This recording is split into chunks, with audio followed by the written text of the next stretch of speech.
Hey, everybody, Dave here. Hope you're having an awesome day. So, I was hanging out with my buddy at work, and somebody came into the office and they were like, "Hey, we got all this scrap wood that came in a piece of packaging. Do you want it for anything?" And he was looking at it and goes, "Yeah, I think we could use that." So, I just thrown it out. And later that night, I was thinking, "Ooh, I got a really cool idea. What if I took this comic book cover art because Deadpool and Wolverine movie just came out? And what if I made a really cool laser cut, three-dimensional kind of piece with this?" So, let's try it.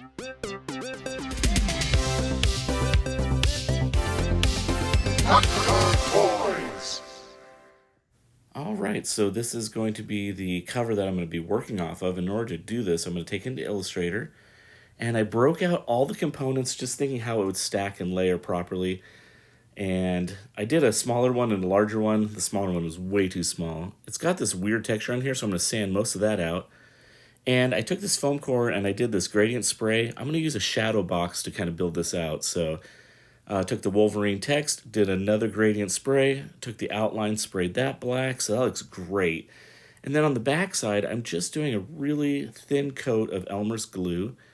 And this is just so I can glue it down, place it, slide it around. I did use CA glue or super glue quite a bit on this build, but the Elmer's glue gives me a little bit of wiggle room to move things around. I did take the counters and drop those in the O and the R a little bit later. Sanding these parts down, I do have some weird little marks here, so I'm going to probably prime this before I paint it. And I just sprayed it with a yellow, but it was a little too orange, so I took that Citadel and did a little light wash over the entire thing. And that helped kind of tone it down to a little bit more of the Deadpool colors. And here I am just painting out some of the little details. Now the rest of this build is going to be me just painting out some of the details, doing some line work, and then gluing and assembling this bit. You'll see I'm going to kind of think through how to stack it and kind of assemble it. So, but I wanted to give you a little story about something. As I was building this, I was kind of reminiscing about one of my dad's old friends. He was an artist and he was an old school sign painter. He actually hand painted Marlboro billboards at the Jack Murphy Stadium back in the day when it was the Jack Murphy Stadium. And I remember even as a young teenager, 13, 14 years old, I would stand in his workshop and watch him hand paint lettering, and he was just a master at pulling a line. It was just beautiful, and it's really sad because it's kind of a dying trade. But he always encouraged me in my art, and whenever I had made something, I always would show him, and he'd say, "Oh, this is great," and he would critique it in a way that I was like, "Wow, okay," and he would help me think through a build and through a project or a drawing or whatever I was working on. And I remember kind of overnight, the hand painted sign trade just disappeared and everything went digital.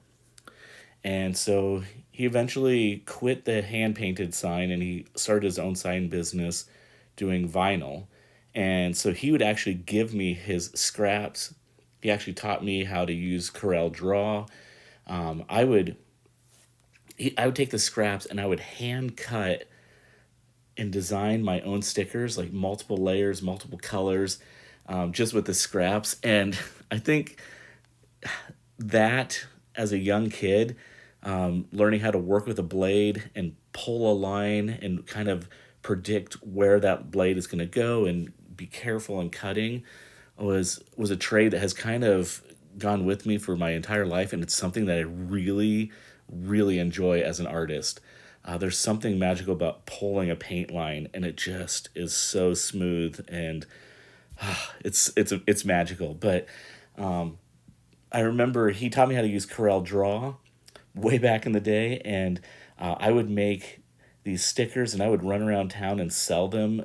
There was this guy growing up in California. I don't know if anybody ever remembers this or has heard of this, but in the early 90s, there was a guy that he had a shop called Cash for Levi's, and he would actually buy old Levi's. He'd pay like 10 or 12 bucks for a pair of old Levi's, but he'd ship a huge crate or a container of them to Japan and sell them for like $200.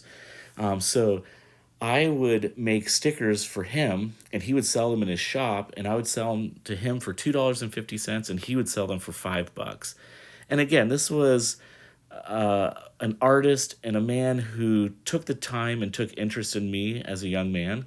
And it really impacted my future as an artist. And so that's one of the reasons I actually love doing this channel is I want to be an encouragement to artists and to young makers out there who maybe are nervous or afraid, or maybe, think people will make fun of them for being weird, for doing art. But being a maker and being an artist is such an amazing thing.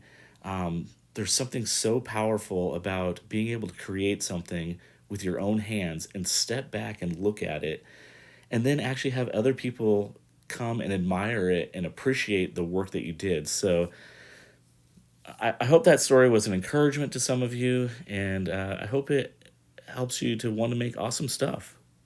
Okay, it was actually a little bit harder than I thought it was going to be, but to actually see something like this turn into something like this, it's really satisfying when, as an artist, you make something with your hands and actually see it come and turn into something.